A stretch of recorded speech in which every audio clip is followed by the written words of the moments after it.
comunicação sergipana está de luto.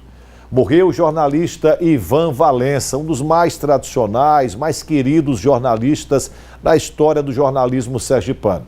Quem tem mais informações, detalhes, abre aqui é o repórter Lucas Moura, que está agora no local onde está sendo velado o corpo do jornalista Ivan Valença. Com você, Lucas. É isso, Fábio Henrique, mais uma vez, bom dia a você, bom dia a todos que estão nos acompanhando. A comunicação sergipana, aliás, todo o estado de Sergipe está em luto. Faleceu aos 81 anos, Ivan Valença, jornalista, comunicador sergipano com mais de 60 anos de experiência, de atuação na comunicação, um homem que deixa um legado incrível. O público de casa, com certeza, já ouviu falar neste nome, um dos fundadores do Jornal da Cidade, um dos pioneiros no web jornalismo, participando, por exemplo, da fundação do portal Infonet e de uma série de outras participações, sempre muito presente nos veículos de comunicação de um modo geral.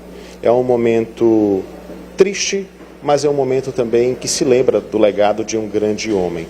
Aqui ao meu lado está o René Valença, ele que é sobrinho do Ivan.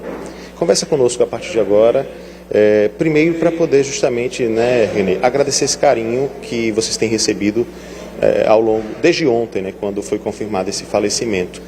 O seu tio deixa um grande legado. Bom dia. Bom dia. Isso. Uma vida inteira. Bom, primeiro obrigado pelas ligações e pelo apoio. Foi uma vida inteira dedicada ao jornalismo e ao cinema. Inclusive, um dado interessante é que Ivan tinha, se não o maior, um dos maiores arquivos de cinema do Brasil. Ele começou a fazer esse arquivo de cinema aos 14 anos, recortando jornais e guardando as informações sobre filmes, sobre atores, diretores, a ponto de outros críticos e outras pessoas ligadas ao cinema pelo Brasil ligar para ele para perguntar informações sobre filmes, numa época que não existia internet e muito menos o Google. E mesmo depois da internet e do Google, mesmo depois que as informações tornaram-se fáceis, ele continuou até o fim, cortando jornal, cortando revista, juntando. Realmente uma coisa grandiosa. Ele tinha essa dedicação. E quando a gente fala desse assunto, desse campo cinematográfico, ele se destacou, foi durante um grande tempo colunista, aliás, era até dias recentes, pouco antes do seu falecimento, colunista de cinema, sempre muito presente, muito atuante nesse sentido também. E imagino que, como tio também, ele era um grande homem. Um grande tio. Eu me recordo de ao escritório dele, menino, e acompanhei ele cortando. A gente assistia filmes antigos, filmes juntos, e não só escrevia para aqui, para Sergipe, sobre cinema, como para fora, como, por exemplo, o Jornal do Vídeo, que existia, ele escrevia, entendeu? Então foi uma vida realmente, ele fez o que ele sempre quis fazer a vida inteira. Deixou um grande exemplo. Um grande exemplo de intelectual, que não era metido a intelectual, diga-se de passagem, era um homem bem simples, mas muito conhecedor de vários assuntos, não só cinema, e deixou o legado de, assim, muitos sobrinhos, inclusive eu, ter acesso à leitura de livros, filmes, revistas. Muitos sobrinhos aprenderam inglês por causa dele, pela influência dele. Rapaz, está na hora de se aprender inglês, por exemplo, entendeu? Então ele deixou muita coisa assim, muito exemplo, muita coisa boa.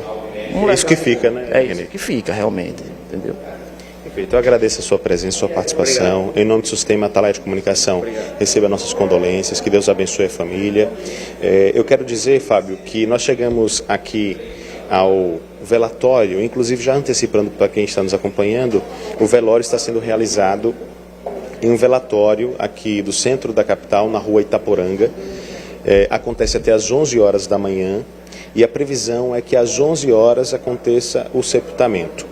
Falei agora com o René e manifestei as condolências, a menção de pesar em nome do Sistema Atalaia de Comunicação E eu quero deixar aqui registrado que assim que nós chegamos ao velatório, um pouco mais cedo, mais ou menos uns 15, 20 minutos, nós encontramos aqui o superintendente do Sistema Atalaia de Comunicação, Augusto Franco Neto, que esteve presente também para desejar saúde, uma boa recuperação emocional à família, desejar também pêsames, né? Manifestar pêsames nesse momento que é um momento extremamente doloroso.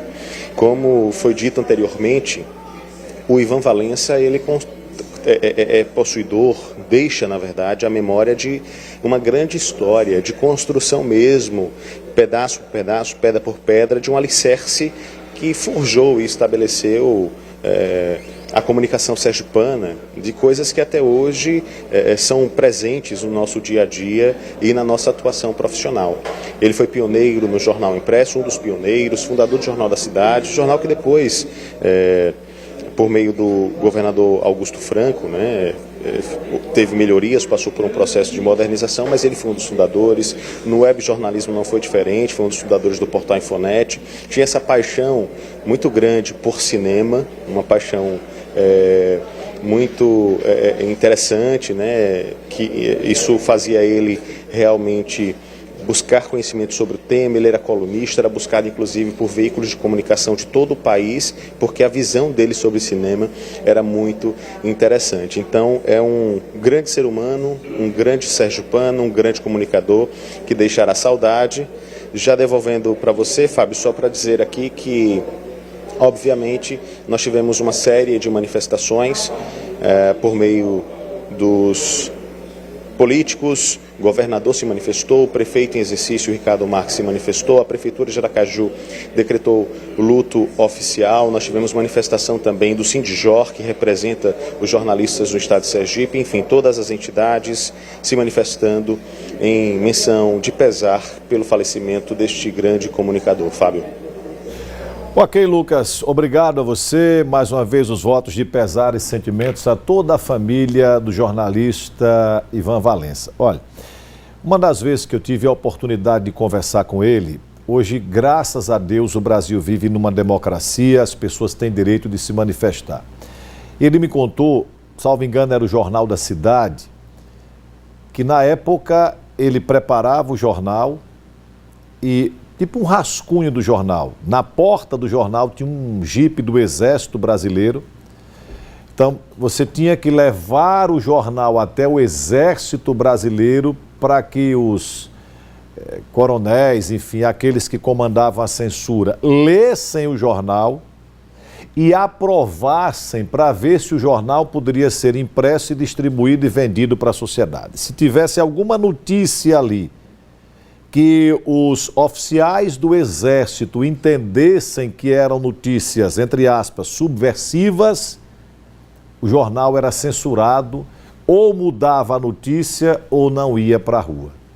Perceba que bom a gente viver numa democracia, onde a gente pode se manifestar hoje não só através do jornal, mas através das redes sociais, da televisão, do rádio, de forma livre e independente.